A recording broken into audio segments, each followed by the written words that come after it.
No one dared speak to her, until a human noticed her eyes. The Watcher in the Shadows.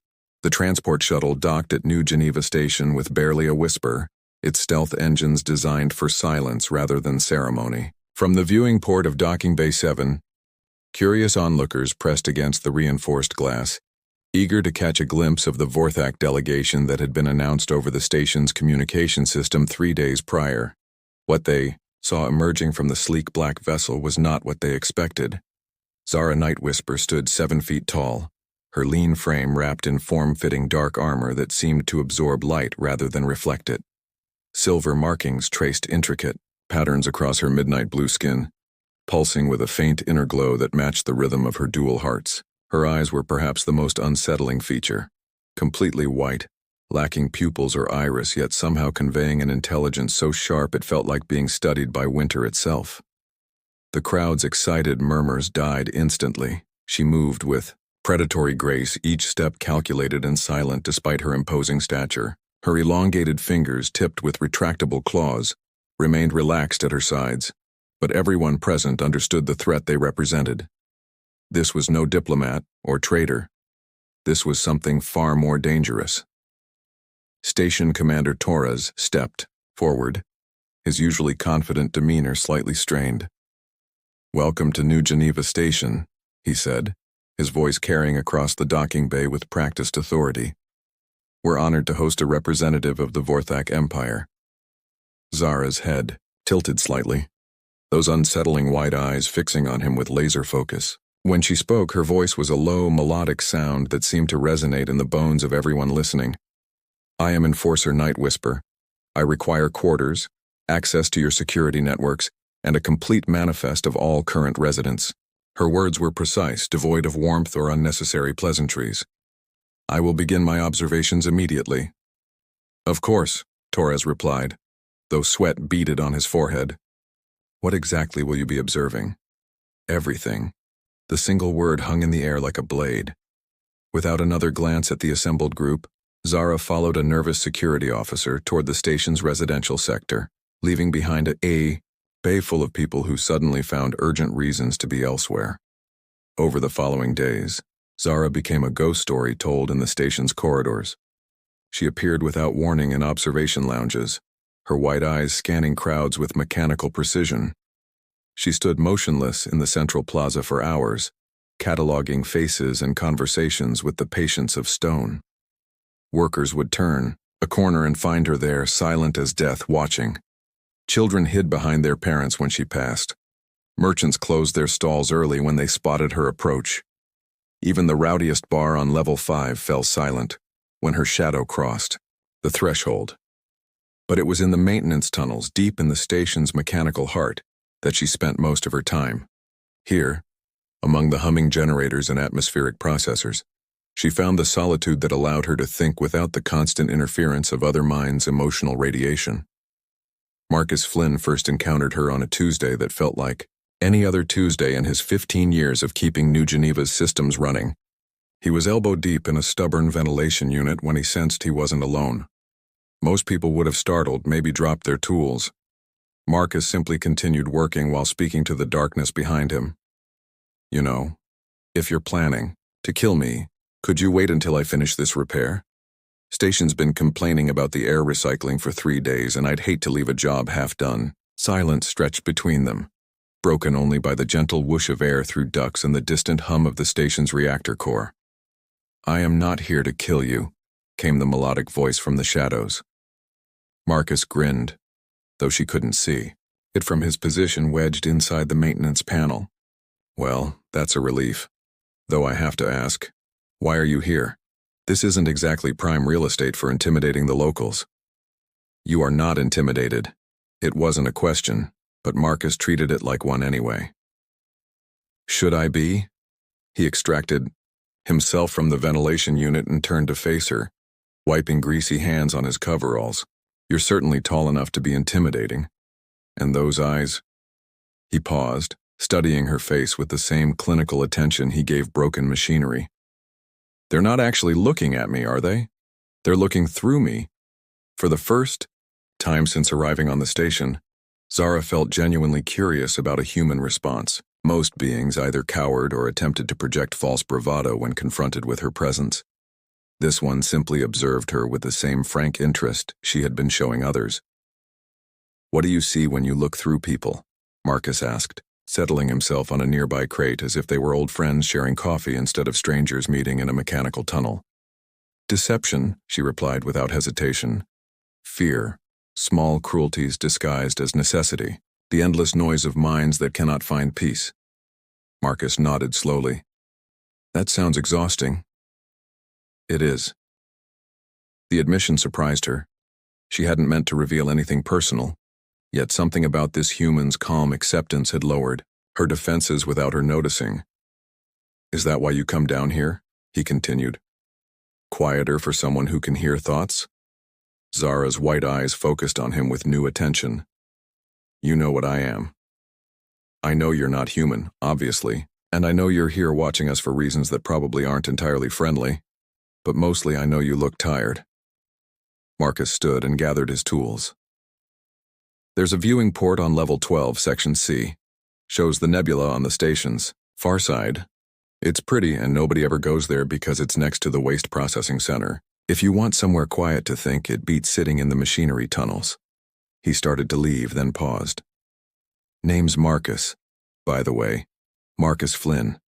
I keep this rust bucket of a station breathing, more or less." "Why are you not afraid of me?" Zara asked before he could disappear around the corner. Marcus considered the question seriously.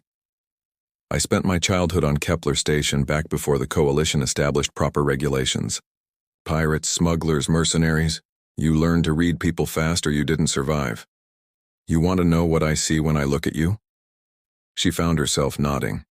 Someone who's forgotten what it feels like to be looked at like a person instead of a weapon. His smile was gentle, without pity or condescension. "That's not scary. That's just sad." After he left, Zara stood alone in the humming darkness, feeling something shift inside her chest. For 73 years, she had served the Vorthak Empire as their most efficient enforcer. She had ended rebellions, extracted confessions, and maintained order through the simple presence of absolute authority. No one had ever called her sad before. That night, she found herself on level 12, section C, staring out at the swirling colors of the Andromeda Nebula while the station's waste processors cycled with mechanical regularity nearby. The view was, as Marcus had promised, beautiful.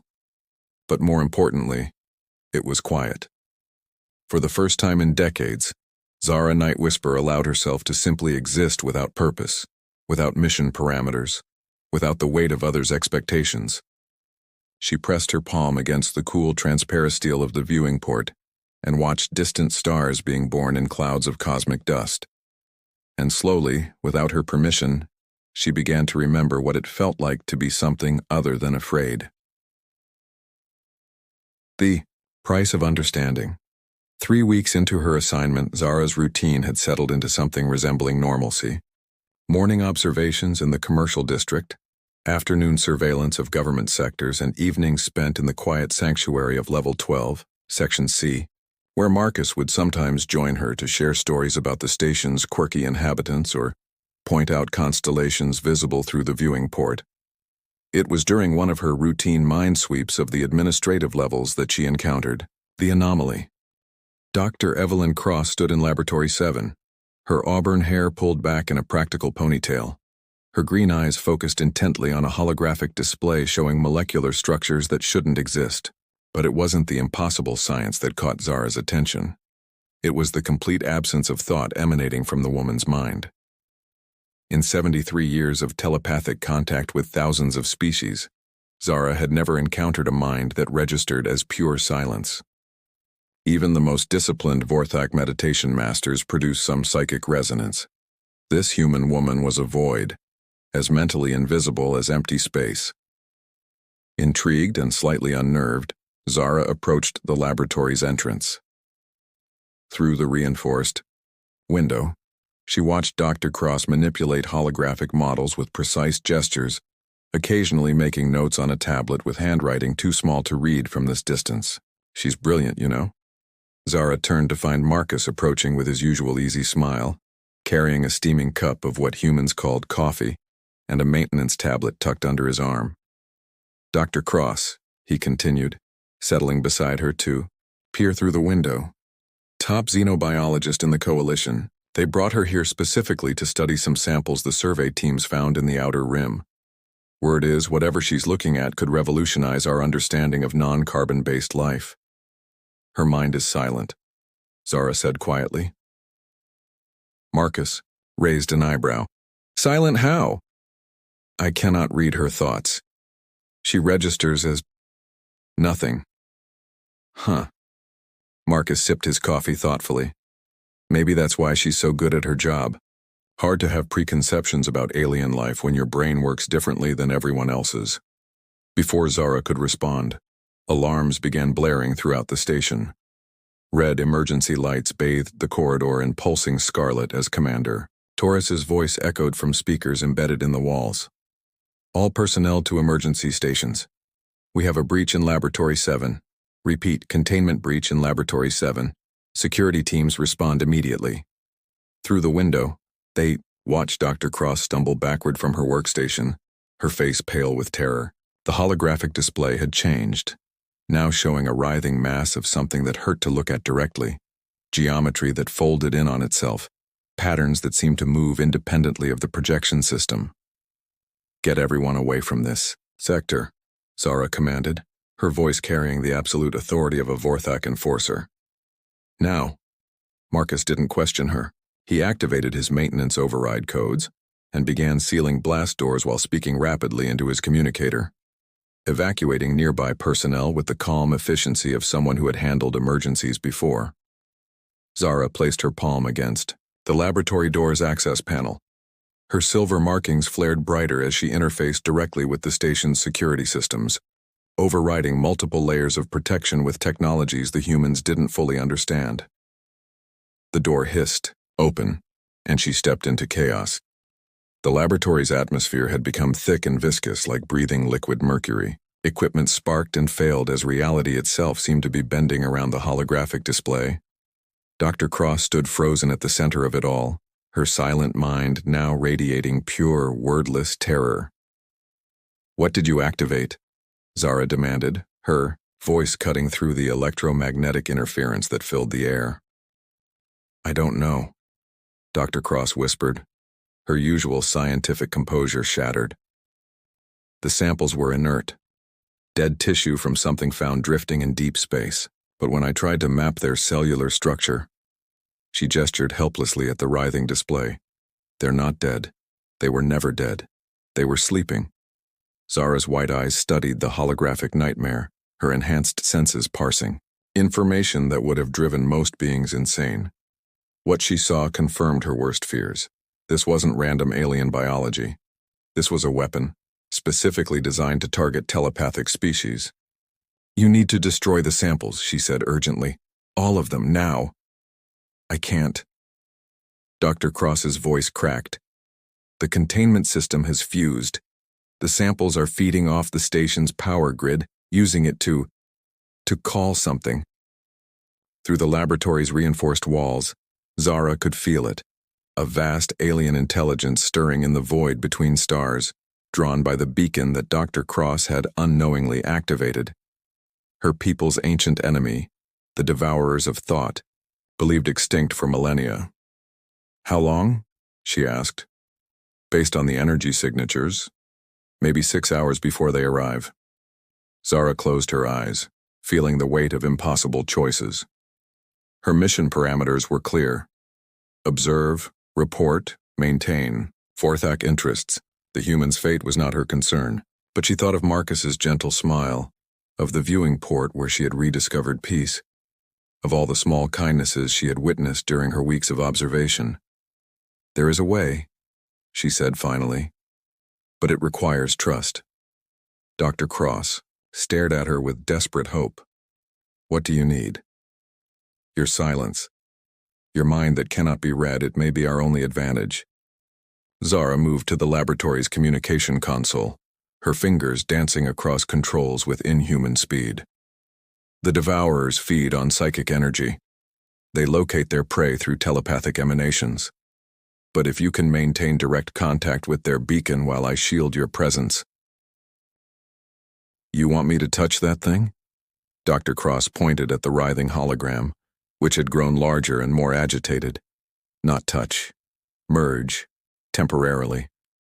Long enough for me to trace the connection back to its source and sever it permanently. Zara's silver markings pulsed with increasing intensity. But you must trust me completely. Any fear, any doubt, and they will detect you through me. The laboratory door burst open and Marcus rushed in, his coveralls scorched from forcing his way through. Damaged blast doors. What's the situation? We're about to attempt something that will either save the station or kill us all, Zara replied with characteristic directness. Marcus took in the chaotic scene, the failing equipment, the impossible hologram, Dr. Cross's terrified expression, and nodded calmly. What can I do to help? Keep her grounded, Zara said, positioning herself at the laboratory's main console. When she makes contact with the beacon, her mind will be exposed to things that could shatter human sanity. You understand people, Marcus Flynn. Help her remember what it means to be human. Dr. Cross approached the holographic display with scientific determination, overriding her fear. If this works, if we stop them, what happens to you? Won't your own people consider this a betrayal? Zara paused in her preparations. The question struck at the heart of everything she had been questioning, about herself, about her purpose, about the empire she served. Perhaps, she admitted. But I have learned something during my time here. There are things worth protecting that have nothing to do with duty or empire. Sometimes the most important choice is the one that makes you an exile from your own people. She initiated the connection, her consciousness expanding to encompass the station's entire network, while simultaneously reaching out to touch Dr. Cross's unique mind. The sensation was unlike anything she had experienced, like trying to grasp smoke or hold a conversation with silence itself. Through Dr. Cross's hands, placed directly on the holographic interface, Zara felt the alien beacon's signal race across impossible distances to where ancient things stirred in the deep cold. She followed that signal like a thread through a maze, her telepathic abilities stretched to their absolute limit. Marcus stood beside Dr. Cross, his voice steady and calm as he spoke of mundane things, repairs he needed to complete, stories about the maintenance crew, plans for improving the station's recycling systems, ordinary human concerns that served as an anchor against the cosmic horror pressing at the edges of consciousness. The connection stretched thinner and thinner until, finally, with a sensation like breaking glass inside her mind, Zara found the source, not the devourers themselves but their relay station, a derelict ship drifting in the void, still broadcasting its ancient summons. With surgical precision, she reached through the connection and tore the relay apart at the quantum level, unraveling its structure atom by atom until nothing remained but scattered dust and fading energy. The holographic display collapsed. The laboratory's atmosphere cleared. Emergency lights stopped flashing as systems returned to normal operation throughout. The station Dr. Cross stumbled backward, her legs giving out as Marcus caught her. Is it over? Zara swayed on her feet, silver markings dim with exhaustion. For now, the immediate threat is ended. And the long-term threat? Marcus asked, helping Dr. Cross to a chair while watching Zara with concern. Will be dealt with by those better equipped than I. Zara straightened, her composure returning despite her fatigue. My people will need to know that the devourers still exist in some form. This station, these samples, everything that happened here, it will become classified at levels beyond your imagination. What about you? Dr. Cross asked quietly. What happens to the enforcer who chose to protect humans instead of following orders? Zara looked out through the laboratory's viewing port at the starfield beyond, where her transport ship waited in silent orbit. She thought of the report she would have to file, the questions she would face, the likelihood that she would never again be trusted with independent operations.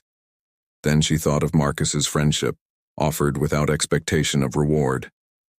Of Dr. Cross's courage in facing the unknown. Of all the small acts of kindness and bravery she had witnessed among the humans of New Geneva Station.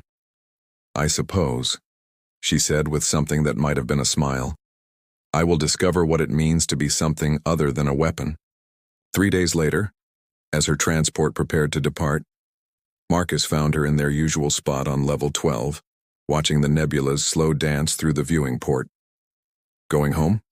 He asked, settling beside her with 2 cups of coffee.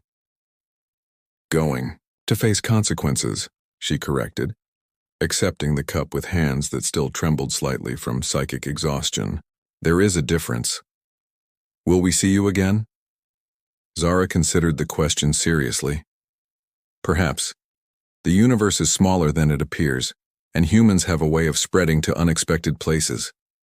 She turned to look at him directly. Thank you, Marcus Flynn, for seeing a person instead of a weapon. Thank you, he replied, for choosing to be one. As her transport disappeared into the stellar void, New Geneva Station continued its eternal orbit, its inhabitants unaware of how close they had come to cosmic horror.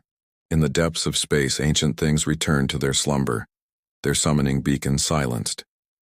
And somewhere between the stars, a former enforcer began the long journey toward discovering who she might become when freed from the chains of duty and empire.